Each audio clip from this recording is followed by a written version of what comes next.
유명한 스타들을 보면요, 그들의 감추고 싶은 과거, 숨기고 싶은 옛 모습이 있는 걸 볼 수 있습니다. 그들의 표현을 따르게 되면 흑역사라고 얘기해서 대개는 본인들의 그 신인 때 혹은 데뷔 초기에 아직 어색한 모습들, 또 아직은 좀 세련되지 않은 모습들이 이렇게 다시금 이제 좀 스타가 됐을 때 비춰지게 되면 굉장히 어색해하고 낯설어하는 것을 보면서 본인들이 화면에 나오면 굉장히 막 이렇게 손사래를 치는 것을 볼 수 있습니다. 특별히 이제 현대 의학의 기술적인 도움으로 얼굴에 향상된 분들일수록 이렇게 자기의 과거의 모습이 비춰지게 되면 굉장히 이제 부담스러워하는 걸 볼 수 있습니다. 목회를 하면서 저도 마찬가지로 뭐 흑역사까지는 모르겠지만 좀 이렇게 지우고 싶은 과거의 흔적들과 자취들이 분명히 있습니다. 되게 이제 목회 초반에 사역을 하던 그런 처음 단계에서 많이 나타나게 되는데 일찍 여러분들에게 한번 말씀드린 것 같긴 해요. 저에게 지금 수없이 많은 설교를 해오지만 역시 가장 기억에 나는 설교는 제가 처음 설교했던 그 순간 떨리는 마음으로 교육부에서 제가 이제 중등부 설교를 했던 그때가 제일 기억에 나거든요.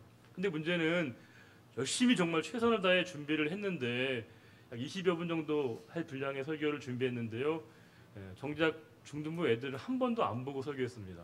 오로지 원고지만 보고 앞에 볼 엄두가 나지를 않더라고요. 굉장히 원고지만 열심히 보고 설교를 했는데 내려오니까 강단에 내려왔을 때 여러분과 얼마나 그 마음이 참담했겠습니까? 얼마나 마음이 참 무거웠겠습니까? 그런데 너무 감사하게도 저희 부서에 우리 권사님 한 분이 제 손을 꽉 잡아주시면서 전도사님 은혜 많이 받았다고 은혜 많이 받았다고 하시니까 너무 저한테 그게 은혜가 되는 거예요. 위로가 되는 거예요. 너무 감사하더라고요.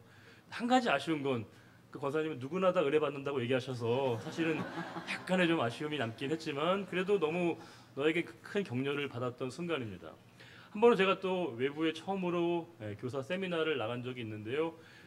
말 그대로 얼마나 설레는 마음이었겠습니까? 그래서 저희가 A4 10장을 훨씬 넘는 분량을 제가 열심히 준비해서 이제 강의를 하러 갔는데요. 이게 문제는 혹시 그 전문적인 표현 아세요? 말리는 것 같다는 느낌이.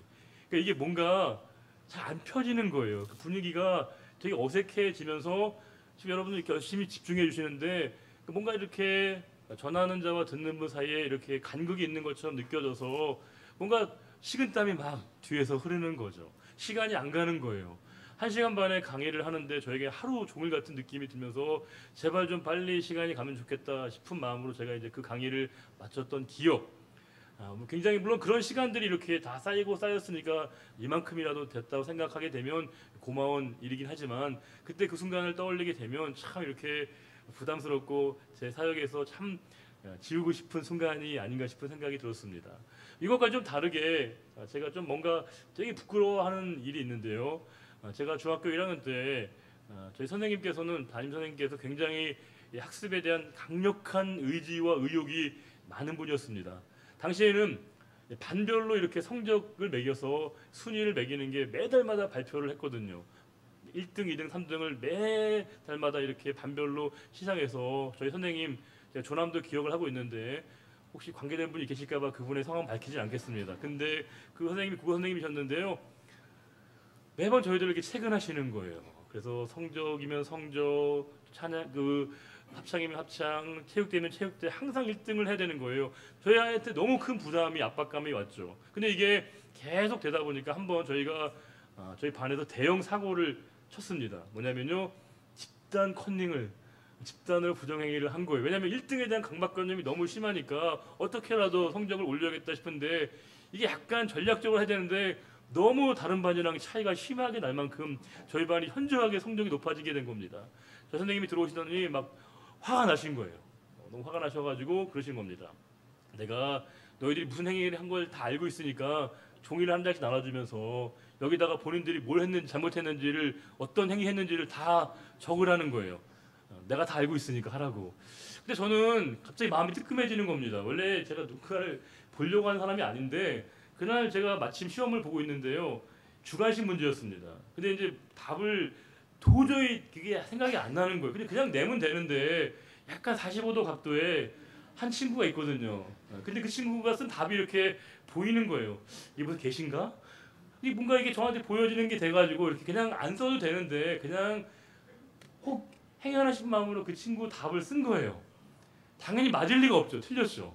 근데 이제 그게 이제 갑자기 저한테 떠오르게 되는 겁니다. 왜냐하면 선생님이 다 아신다고 하셨으니까 이걸 선생님이 아시겠다 싶은 생각이 들어서 정말 참여하는 마음으로 제가 친구 안목의 답을 제가 보려고 하는 의사가 없었으나 보여줘서 제가 답을 썼습니다라고 하는 그 내용을 구구절절히 썼던 기억이 있거든요. 물론 그 이후에는 남의 걸 볼 마음도 아예 먹지 않았는데 제 인생에서 지우고 싶은 순간 중에 하나가 바로 그때였던 기억이 납니다. 제가 오늘 말씀드리는 이유는 뭐냐면 오늘 본문의 내용은 바로 시편 51편의 내용은 다윗의 시인데 다윗의 인생에서 가장 흑역사 중에 흑역사인 것이고요. 가장 큰 스캔들 중에 스캔들이 바로 오늘 본문의 역사적인 배경이죠. 다윗이 뭐 잘못한 게 여러 개 있지만 오늘 본문의 배경이었던 바로 그 밧세바 사건, 남의 아내를 빼앗기 위해서 가장 충실했던 자신의 신하를 사지에 내몰게 되고 결국엔 그를 죽음의 자리에 이르게 했던 그 사건을 배경으로 해서 참회하는 마음으로 나단 선지자의 지적을 받고 쓴 내용이 바로 오늘 본문의 다윗의 시라고 하는 것입니다. 말 그대로 다윗의 인생에서 가장 숨기고 싶고 은폐하고 싶은 그런 내용들을 기록한 겁니다. 여러분 이해가 안 되죠? 왜냐하면 숨기고 싶고 알려지지 않을 만한 내용이면 아예 언급조차 안 해야죠.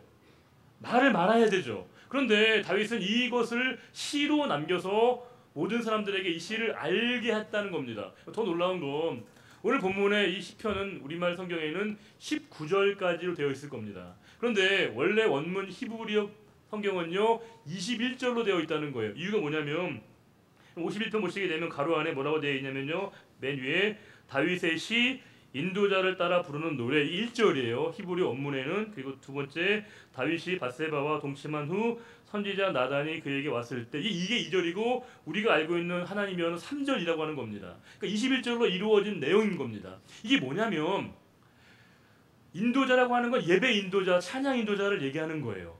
쉽게 얘기하면요 이것은 예배 때 부르기 위해서 쓴 시라고 하는 겁니다. 예배 때 찬양 때 불러지는 노래의 가사가 바로 오늘 본문의 시였다는 거예요. 이상하지 않아요? 분명히 본인에게 숨기고 싶은 그런 흑역사라고 하면 얘기하지 않아야 되잖아요. 말하지 말아야 되잖아요. 그런데 다윗은 그것을 구태여 기록으로 남겨서 이것을 예배 가운데 이렇게 모든 사람들이 예배 때 찬양으로 부르겠다는 겁니다. 이유가 뭐겠습니까? 다윗은 예배가 가장 중요한 의미가 갖고 있다는 것을 다윗이 알게 된 거죠. 그럼 예배는 뭐예요? 예배는 하나님과 우리와의 만남의 자리죠. 하나님과 우리와 일대에 독대하는 자리가 바로 예배입니다. 하나님 앞에 섰을 때 우리는 그 어떤 것도 감추거나 숨길 것이 없어야 되는 거죠. 하나님 앞에 내가 가감없이 내 모든 것들을 솔직하고 진솔하게 드러내는 자리가 바로 이 예배이어야 함에도 불구하고 우리는 너무 많은 이 사회적인 과정들을 겪다 보니까 하나님 앞에 서는데도 정직해지지 않는다는 거예요. 하나님 앞에 우리가 참여하는 기도 가운데서도 내 죄를 솔직하게 드러내지 않는다는 거예요. 사람 앞에서가 아니라 하나님 앞에 서 있는 우리가 예배 가운데 하나님을 만나는 우리가 하나님 앞에 서 있는 우리 자신이 나 자신을 이렇게 드러내지 않는 모습을 보이게 되는데 다윗은 그렇지 않았다는 거죠. 예배 가운데 그를 만나주시는 하나님 앞에 섰을 때 자신의 모든 것들을 다 드러내고 그 하나님 앞에 고백하고 있는 이 다윗의 용기가 이 시를 기록하게 만들고 그것이 예배 가운데 불려지게 만들었다는 겁니다. 오늘 이 시편 51편을 흔히 얘기할 때 참회시라고 얘기합니다. 참회시. 이 시편 150편 가운데 7편에 참회시가 나오는데 참회시라고 하는 것은 다른 말로 얘기하면 회개시죠. 회개. 회개에 관한 내용을 고백하는 겁니다. 회개가 되려면 가장 중요한 선행 조건이 뭐냐면 그것은 바로 내가 지은 죄를 정직하게 인정하는 게 필요하다는 거예요. 내가 지은 죄를 솔직하게 내가 지은 것이다 라고 하는 이 인정하는 용기가 필요하다는 거죠. 우리가 살아가다 보면요 자신이 지은 죄를 솔직하게 인정하는 용기를 갖는 게 얼마나 어려운 것인가를 느낄 때가 많습니다. 우리가 청문회를 보거나 검찰에 출두하는 분들을 보게 되면요 한사코 본인이 연루 의혹을 다 부인하죠. 아는 바 없다고 나하고 상관없는 일이라고 정말 나는 한 점 의혹도 없다고. 정말 그 말이 사실 그대로면 참 좋겠는데 뒤에 밝혀지는 여러 내용들을 보면 처음에 본인들이 얘기했던 것과 상이한 많은 일들을 보게 될 때 내가 범한 일들, 내가 지은 죄악을 솔직하게 인정한다는 게 얼마나 어려운지를 알 수 있는데 오늘 말씀 보시게 되면 이 다윗이 나단이라고 하는 일개 선지자의 지적을 받게 되고 그가 죄를 용기 있게 고백하는 정직한 그의 태도를 볼 수 있다는 겁니다. 이게 얼마나 어렵겠습니까? 왜냐하면 이 왕의 통치를 하는 다윗의 입장에서는 가능하면 이런 스캔들이 이렇게 불거지는 것을 최대한 막아야 되거든요. 그러면 우리 같으면 충분히 그것을 조작을 하든지 아니면 이 나단 선지자를 처리해서 이것이 문제로 삼지 않는 수 있거든요. 그에게 힘이 있습니다. 왕이니까. 그런데 다윗은 그 힘을 하나님이 그에게 부여하신 이 힘을 사적인 유익을 위한 방식으로 힘을 활용하거나 쓰지 않았다는 겁니다. 그럼 우리가 어떤 일을 하다 보면요, 힘이 우리에게 주어질 때가 있습니다. 힘이 생길 때가 있어요. 그런데 그 힘이라고 하는 게 자기 자신만을 위해 사용되어지는 힘은 반드시 나와 상대방을 반드시 공멸의 자리에 이르게 한다는 겁니다. 하나님이 우리에게 어떠한 형태이든지 힘을 맡기셨다고 한다면요, 그 힘은 타자를 위해서 쓰여지게 될 때 그 힘이 타자도 살리고 나도 살리게 되는 이 공존과 공생의 길로 가게 되어지는데 다윗은 그 나단의 지적을 받고 그 힘을 자기 자신의 잘못을 은폐하는 데 쓰여지는 것이 아니라 오히려 그 힘을 뭐예요? 용기 있게 자신의 것으로 받아들이고 있는 이 다윗을 볼 수 있다는 겁니다. 자, 그러면 다윗이 지금 잘못을, 실수를, 자신의 죄악을 인정을 하고 있는데 다윗이 지금 누구 앞에서 이 잘못을 인정하고 있을까라는 거죠. 우리가 분명히 나단 선지자가 와서 죄악을 꾸짖었기 때문에 나단 앞에 죄를 인정한 것 같지만 오늘 시편의 내용을 보시게 되면 다윗은 자신의 죄악을 누구 앞에 인정하고 있는지를 우리에게 분명하게 이야기해 주고 있다는 겁니다. 우리 1절에 이런 말씀이 있습니다. 하나님이여 주의 인자를 따라 내게 은혜를 베푸시며 주의 많은 긍휼을 따라 내 죄악을 지워 주소서. 누구에게 고백하고 있는 거예요? 누구를 부르고 있는 겁니까? 하나님이요. 지금 다윗은 하나님 앞에 죄를 고백하고 있는 것이죠. 나의 중심을 꿰뚫어 보시는 그 하나님 앞에 자신의 죄악을 인정하고 있는 이 다윗을 볼 수 있다는 겁니다. 4절에 이런 표현이 있습니다. 내가 주께만 범죄하여 주의 목전에 악을 행하였사오니. 내가 죄를 지었을 때 누구에게 죄를 지은 거냐?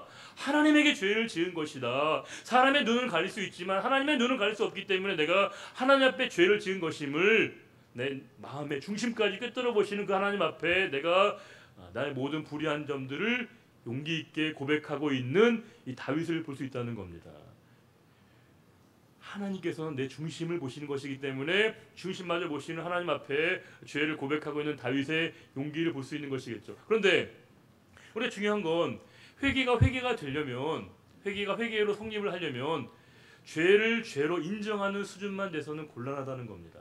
내가 어떤 죄를 범했어요. 잘못을 했어요. 실수를 했어요. 근데 그것을 내가 한 것입니다. 내가 범한 겁니다. 라고 하는 것을 인정하는 차원에만 되면요, 진정한 회개가 아니라는 거예요. 다윗은 대단히 중요한 우리들에게 도전을 주고 있다는 겁니다. 우리 1장 51편 5절 읽어보겠습니다. 5절이요. 같이 한번 읽어볼까요? 내가 죄악 중에서 출생하였으며 어머니가 죄 중에서 나를 잉태하였나이다. 대단히 중요한 부분이죠.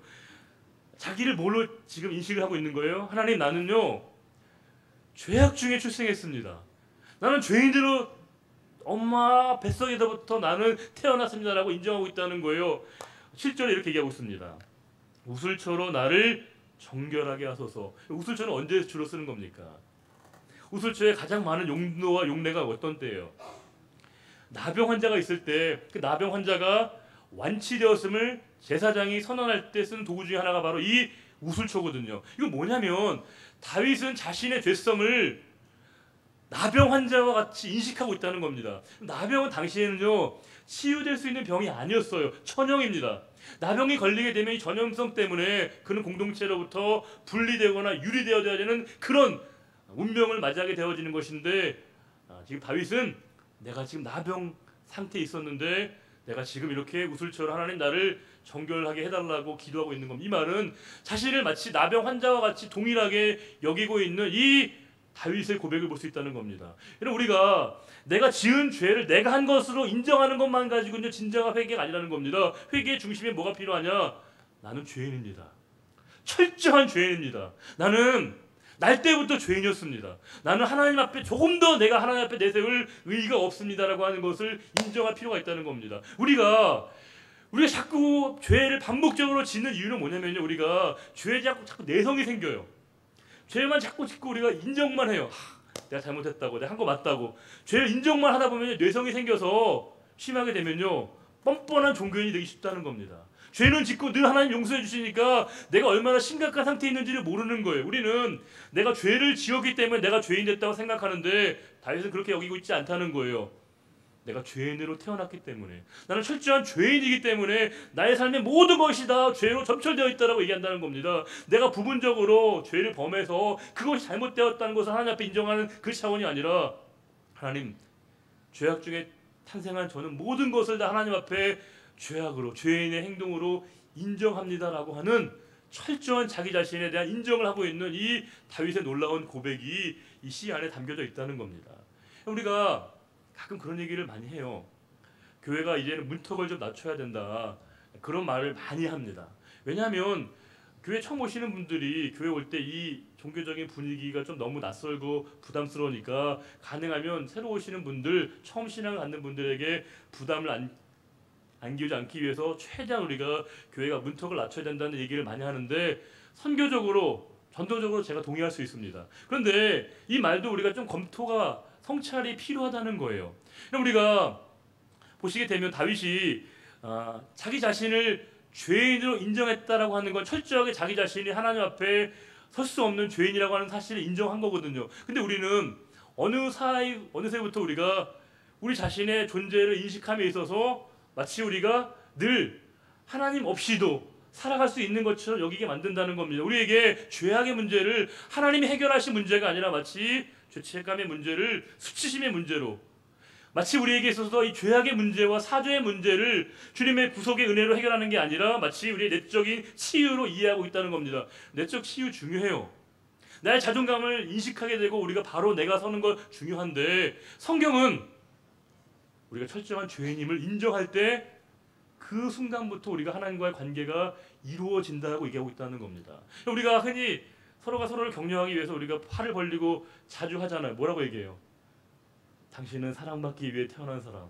이게 되게 우리 근사한 말인데, 우리는 여러분 사랑받기 위해 태어난 사람이 아니에요. 우리 날 때부터 죄인입니다.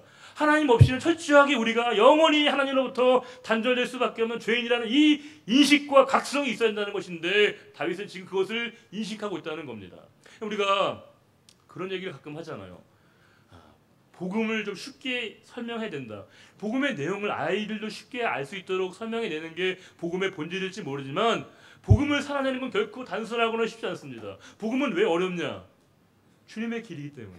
십자가의 길 단순하지 않습니다, 여러분. 우리가 주님이 걸어가신 그 길은요, 고통과 고난과 아픔의 길이에요. 그럼에도 불구하고 왜 우리가 십자가의 길을 걷는다고 얘기하냐? 그것이 진리의 길이기 때문에, 영원에 이르는 길이기 때문에, 우리에게 생명과 구원의 길이기에 우리가 그 길을 따라가고 있는 것이거든요. 근데 우리가 이 길을 쉽게 얘기한다, 고난의 길, 우리가 이 십자가의 복음의 길을 우리가 편하게 얘기한다, 불가능한 것이겠죠. 지금 다윗은 예배 때마다 끊임없이 자기 자신이 죄인이라고 하는 것을 인정하고 고백하고 있는 겁니다. 그 이유가 뭘까요? 사람은 달라지지 않는다는 거예요. 사람은 잘 바뀌지 않아요. 제가 보니까 우리 성도님들이 가장 많은 신앙의 양태를 보이는 게 뭐냐면 대로 신앙입니다. 대로 신앙. 큰 길로 다니는 신앙이 아니에요. 살던 대로, 하던 대로, 믿던 대로 되게 많아요. 말씀을 들어요. 하지만 믿던 대로 살아요. 우리가 은혜를 받아요. 살던 대로 살아요. 이게 우리의 모습이에요. 다윗은 그걸 너무 알았습니다. 하지만 매번 예배를 드릴 때마다, 기도할 때마다 자신의 철저한 죄성을 깨닫게 되어지게 되고, 하나님 앞에 나는 철저하게 부서질 수밖에 없는 연약한 존재임을 깨닫는 그 인식 가운데 다윗이 절망하지 않았던 이유가 뭐냐면 1절에 있다는 겁니다. 우리 1절을 다시 한번 보시게 되면 읽어보겠습니다. 1절 말씀. 하나님이여, 주의 인자를 따라 내게 은혜를 베푸시며 주의 많은 긍휼을 따라 내 죄악을 지워 주소서. 여기 대단히 중요한 의미의 단어들이 병렬해서 나오고 있습니다. 뭐냐면 인자와 은혜와 긍휼이라는 것이겠죠. 인자는 하나님의 변치 않는 헤세드의 사랑, 잘 알고 있습니다. 은혜는 똑같은 의미인 것이고요. 긍휼이라는 단어가 좀 우리가 묵상할 필요가 있는데, 긍휼의 원형은 라함입니다. 라함. 이거 뭐냐면 엄마의 태, 여성의 자궁을 얘기하는 단어입니다. 이게 뭐냐면 태중에 있는 태아는 누구에게 의존해야 되는 거예요? 지 스스로 할 수 있는 게 없어요. 태중에 있는 태아는 철저하게 누구에게 의존적일 수밖에 없는 거예요. 부모에게, 엄마에게. 다윗은 그걸 깨달게 된 겁니다. 나는 왕이고 모든 사람들이 나를 조명하고 있는 위치에 있지만 하나님, 저는 하나님의 인자하심이 필요합니다. 하나님의 도우심의 긍휼하심과 하나님의 자비하심을 저는 필요로 합니다. 하나님이 나에게 다가오실 때만이, 하나님이 저에게 은혜와 긍휼과 자비를 베풀어 주실 때만이 나는 나로 존재할 수 있습니다라고 하는 것을 다윗이 인식하고 있는 것이겠죠. 그가 깨닫고 있는 건 뭐냐면 자기는 철저하게 부패된 죄인이고 악인이었다는 거예요. 그런데 그럼에도 불구하고 내가 좌절하지 않을 수 있는 이유가 뭐냐? 하나님의 인자하심과 하나님의 자비와 하나님의 긍휼하심이 변함없이 나와 함께 하시기 때문에 그분의 도우심으로 말미암아 내가 오늘의 나로 존재할 수 있음을 다윗이 선언하는 내용이 오늘 본문의 내용 가운데 담겨 있다는 겁니다. 다윗은 하나님으로부터 절연된다는 것, 하나님으로부터 끌어낸다는 게 얼마나 그에게 심각한지를 잘 알고 있던 사람이었습니다. 11절에 이렇게 얘기하고 있습니다. 나를 주 앞에서 쫓아내지 마시며 주의 성령을 내게서 거두지 마소서. 쫓아내지 말라는 말은 원문을 보게 되면요, 쓰레기 소각장에 버리지 말아달라, 이런 말입니다.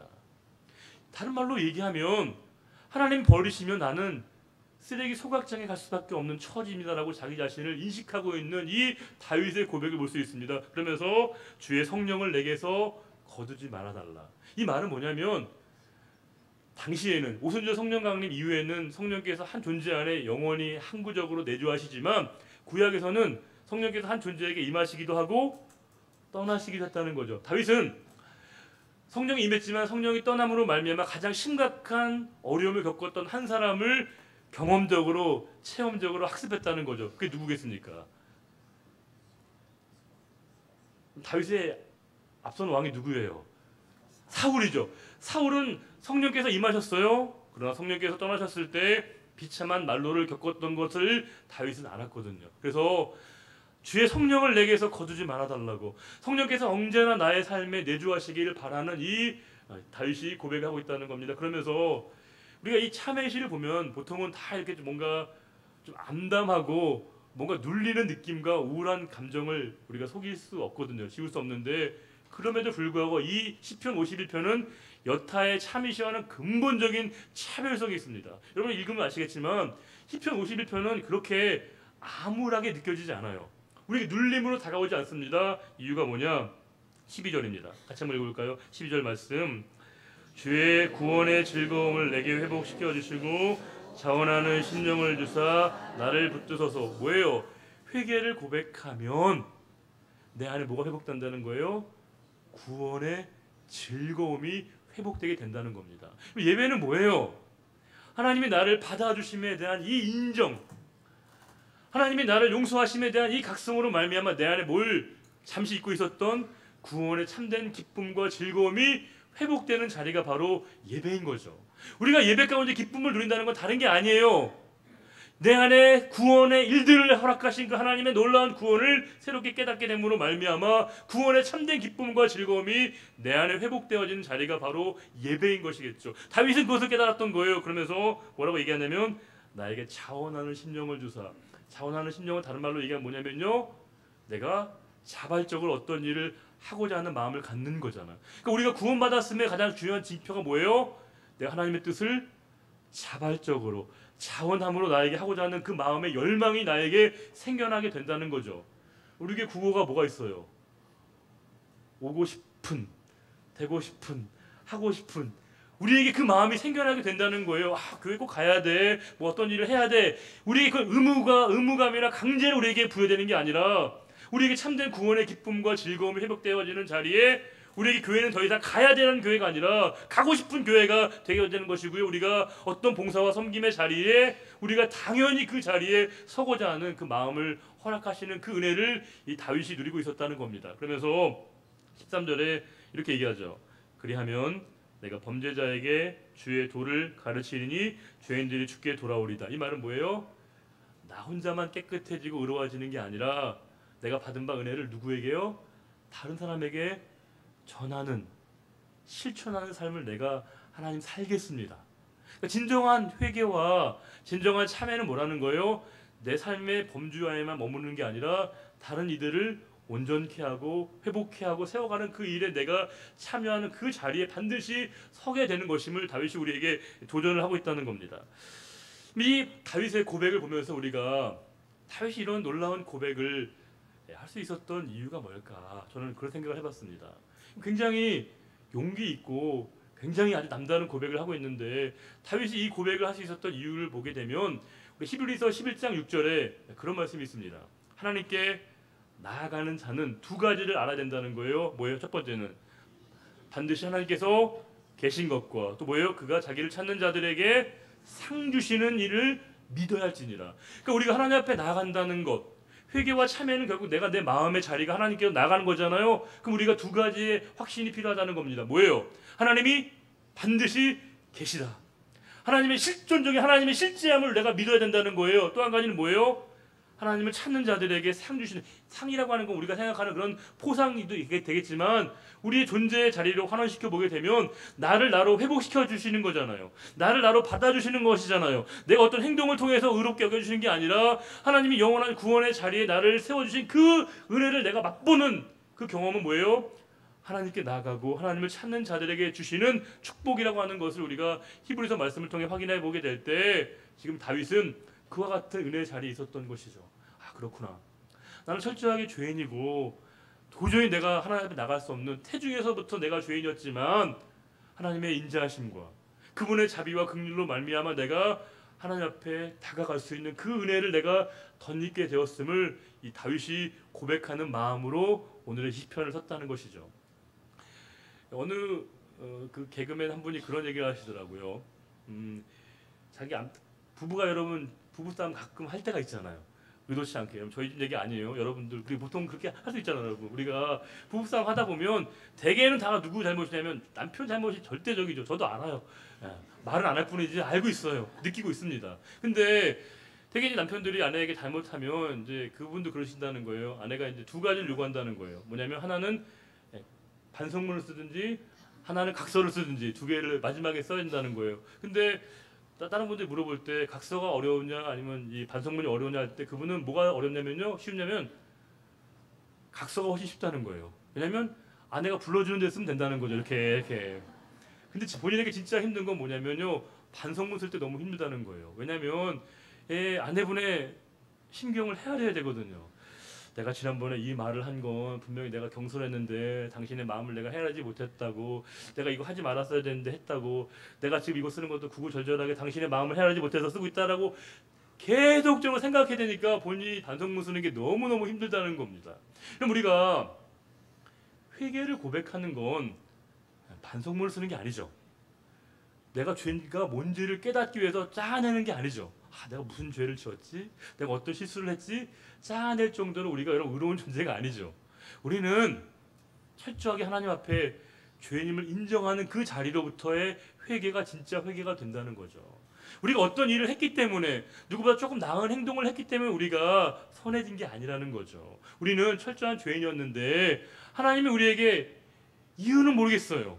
설명 가능하지 않는 하나님의 그 인자하심과 긍휼하심으로 말미암아 우리를 하나님이 이렇게 인도하셨기에 그 은혜에 힘입어서 우리가 이 자리에 나올 수 있음을 고백하는 다윗의 고백이 이 시간 우리 모두의 고백이 되어지기를 바라는 게 하나님의 마음인 것이죠.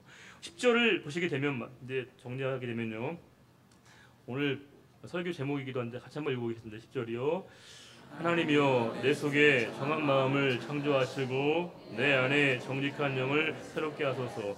다윗의 위대한 고백인데 정한 마음, 깨끗한 마음이죠. 하나님 저에게 깨끗한 마음을 창조해 주십시오. 여기 창조하다는 단어가 여러분 되게 중요한 단어입니다. 왜냐하면 창세기에 하나님의 창조 시에 썼던 이 바라라고 하는 단어를 여기서 쓰고 있다는 겁니다. 내가 과거로부터의 완전한 단절, 새로운 존재로의 변화, 무에서 유를 창조하셨던 그 하나님의 새로움의 역사가 일들이 나에게 나타나기를 바라는 다윗의 고백이 이 정한 마음 가운데 담겨 있다는 겁니다. 더 놀라운 건 바로 뒤에 있습니다. 정직한 영 할 때 정직하다는 건 우리가 흔히 얘기하는 정직과 좀 달라요. 이 정직이란 말은 뭐냐면 쿤이라고 하는 단어인데 히브리어로 세우다, 설립하다라고 하는 단어의 수동 분사형입니다. 이게 무슨 말이냐면 이 정직한 영은 히브리어 말 그대로 번역하게 되면요, 견고한 마음, 굳건한 마음이라고 하는 것이겠죠. 자, 그러면 다윗은 지금 하나님 앞에 그런 기도를 올리고 있는 겁니다. 하나님, 저에게 깨끗한 마음을 주시고 견고한 마음을 저에게 허락해 달라고. 근데 이 견고한 마음은 능동태가 아니라는 거예요. 내가 그걸 세우는 게 아니라는 거죠. 내가 확고부동한 마음을 스스로 잡는 게 아니에요. 뭐예요? 하나님이 그것을 붙잡아 주실 때, 하나님이 나의 마음을 세워주실 때만이 내가 이 일들이 가능하고 있음을 다윗이 지금 말씀 가운데 고백하고 있다는 겁니다. 우리는 죄를 지어서 죄인이 된 게 아니라 죄인이기 때문에 죄를 질 수밖에 없는 것이죠. 그러하게 우리는 매 순간순간마다 하나님께 우리가 의지하고 하나님을 바라보고 그분의 손에 내가 붙들린 바 되어지기를 바라는 것, 그것은 다윗의 고백이 동시에 그 다윗의 고백의 자리에 하나님이 우리 모두가 다 서기를 원하시는 하나님의 뜻이 이 가운데 담겨져 있는 것입니다. 오늘 우리가 예배를 드릴 때 깨달아야 될 것은 뭐냐면, 내가 철저하게 하나님 앞에 죄인임을 인정하고, 죄인이라고 하는 것을 인정하는 참만 되면 안 됩니다.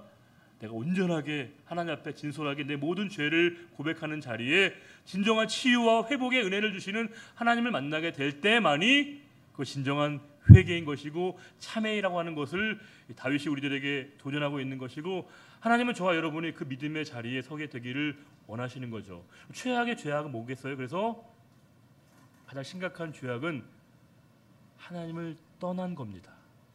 하나님을 멀리한 것이겠죠. 반면에 우리의 최고의 희망은 뭡니까? 우리가 하나님께로 갈 수 있다는 것이죠. 하나님께로 나아갈 수 있다는 것 자체가 우리에게 가장 큰 놀라운 복음인 것이고 구원의 메시지인 것이고 희망의 복음인 것이겠죠. 오늘도 우리에게 예수 그리스도로 말미암아 하나님께 나아갈 수 있는 축복과 은혜를 주시는 그 하나님 앞에 다가감으로 우리 모든 죄와 악의 문제가 해결되어지게 되고 하나님 주시는 진정한 마음의 평안과 위로와 치유의 은혜를 경험하는 우리 모두가 되시기를 우리 주님의 이름으로 축원합니다. 기도하겠습니다. 하나님 아버지, 저희는 정말로 죄인입니다.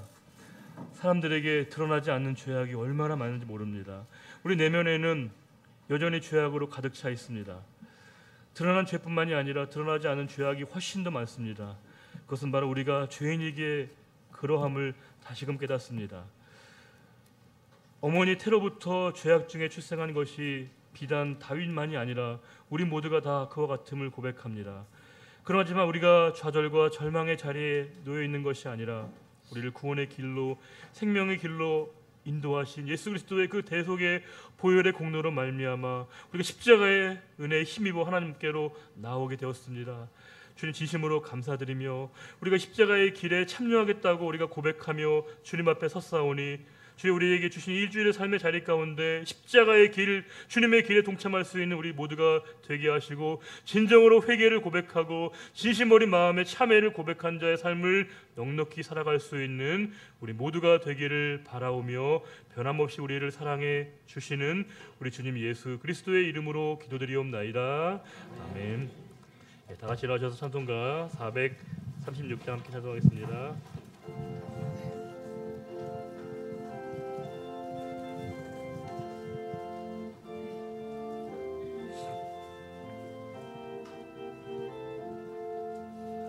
나 이제 주님의 새 생명 얻은 몸, 옛것은 지나고 새 사람이로다.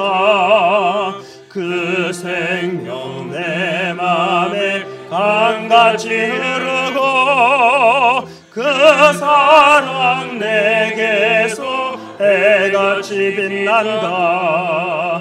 영생을 누리며 주 안에 살리라. 오늘도 내일도 주 함께 살리라. 주 안에 감추인 새 생명 얻으니 누렸던 것 이제는 값없다.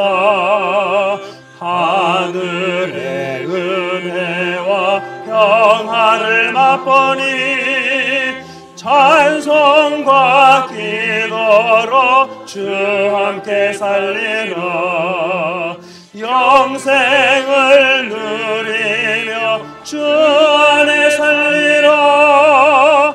오늘도 내일도 주 함께 살리라. 산천도 초목도 새 것이 되었고 죄인도 원수도 친구로 변한다. 새 생명 얻은 자 영생을 누리니 주님을 모신 맘 새 하늘이로다. 영생을 누리며 주 안에 살리라. 오늘도 내일도 주 함께 살리라. 주 따라가는 길 험하고 멀어도 찬송을 부르며 뒤따라가리라. 나 주를 모시고 영원히 살리라. 날마다 섬기며 주 함께 살리라. 영생을 누리며 주 안에 살리라. 오늘도 내일도 주 함께 살리라. 여호와는 내게 복을 주시고 너를 지키시기를 원하며 여호와는 그의 얼굴을 내게 비추사 은혜 베푸시기를 원하며 여호와는 그 얼굴을 내게로 향하여 드사 평강 주시기를 원하노라. 이제는 우리 주 예수 그리스도의 은혜와 하나님 아버지의 절대적인 사랑과 성령의 인도교통 충만케 하심이 오직 우리의 삶의 자리 가운데 정한 마음과 정직한 마음을 품고 하나님의 뜻 가운데 살기로 다짐하는 거룩한 믿음의 결단과 고백 위에 이제로부터 영원히 함께하여 주시기를 간절히 축원하옵나이다. 아멘.